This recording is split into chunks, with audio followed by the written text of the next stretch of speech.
प्यारे बच्चों को और सभी दर्शकों को और श्रोताओं को मेरा दीक्षा दीदी का प्यार भरा नमस्कार। तो क्योंकि कहानियाँ तो मेरी बच्चे भी सुनते हैं और बड़े भी सुनते हैं, है ना। तो आज बच्चों में बहुत जल्दी जल्दी में एक छोटी सी कहानी सुनाऊंगी और इस कहानी का नाम है जादुई पौधा पेड़। जादुई पेड़, है ना। जादुई पेड़ की कहानी जल्दी इसलिए सुनानी है कि दिवाली का समय है, बहुत सारे काम है लोगों के, तुम्हें भी तो जाना होगा पटाखे फोड़ने, इसलिए जल्दी से सुना देती हूँ, ठीक है। एक जंगल था बच्चों, और एक पेड़ पर कबूतर कबूतरी का एक जोड़ा रहा करता था। बहुत समय से रह रहा था। तो एक दिन कबूतर बोला कबूतरी से, कबूतरी हम बहुत समय से इस पेड़ में रह रहे हैं और ये बहुत पुराना हो गया, जर्जर अवस्था में आ गया है, इस साल की वर्षा ये सहन नहीं कर पाएगा, तो क्यों ना हम एक नया पेड़ ढूंढ लें जंगल में अपने लिए, लेकिन अगर ये बह गया तो हमारा घर भी बह जाएगा, उसमें हम नया घर बना लेंगे। कबूतरी बोली ऐसा है तो चलो, बस वे जाएंगे। और अगले दिन बच्चों दोनों पेड़ ढूंढने चल दिए, जंगल में जाए। बहुत सारे पेड़ देखे, एक कबूतर को पसंद आता तो कबूतर अच्छा नहीं लग रहा, यहाँ ऐसा नहीं है। कबूतरी को पसंद आता, कबूतरी कहती ये बहुत खूबसूरत, कबूतर कहता नहीं नहीं इसमें ऐसा नहीं, तो ऐसे करके उन्होंने बहुत सारे पेड़ रिजेक्ट कर दिए।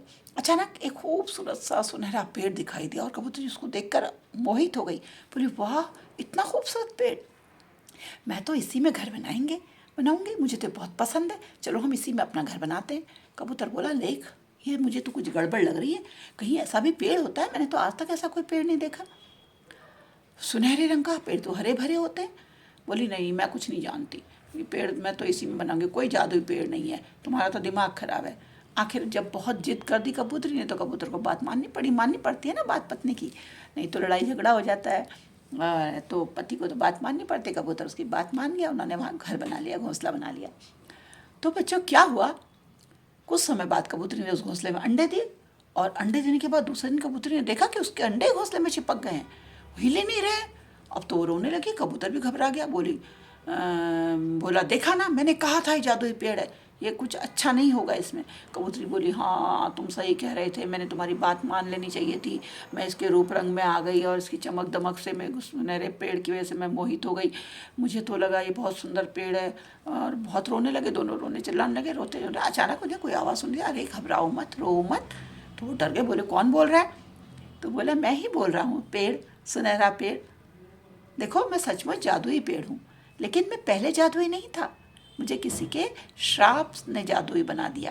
पहले मैं भी हरा भरा पेड़ था, लेकिन तुम लोग घबराओ मत, तुम लोगों के आने से और तुम्हारे मेरे पेड़ में घोंसला बनाने से मेरा श्राप समाप्त हो गया है, और अब मैं कल सुबह एक नए खूबसूरत पुराने अपने रूप में आ जाऊंगा, हरे भरे, एक खूबसूरत हरे भरे वृक्ष के रूप में तुम्हें दिखाई दूंगा।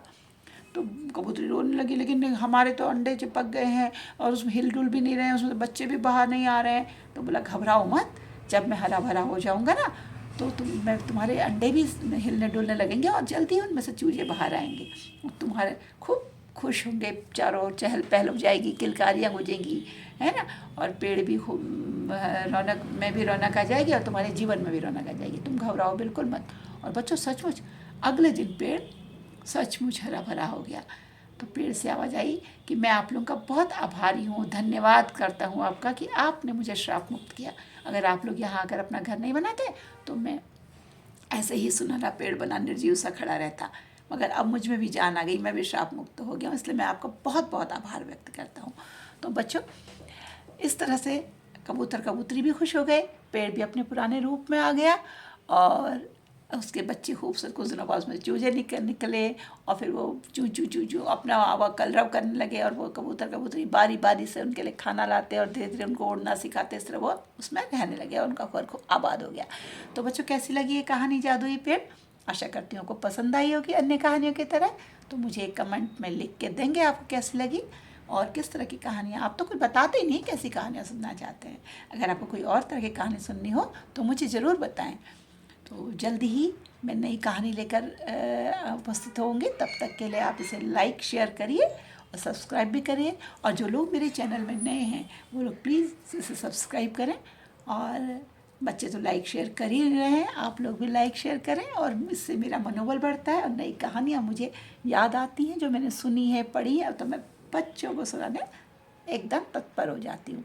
तो बच्चों तब तक नई कहानी लाने तक के लिए विदा लेती हूँ, नमस्कार, क्योंकि दिवाली की शुभकामनाएं आपको बहुत बहुत, और अच्छा अच्छे से दिवाली मनाना, एंजॉय करना। तब मैं नई कहानी लेके आऊँगी। बाय।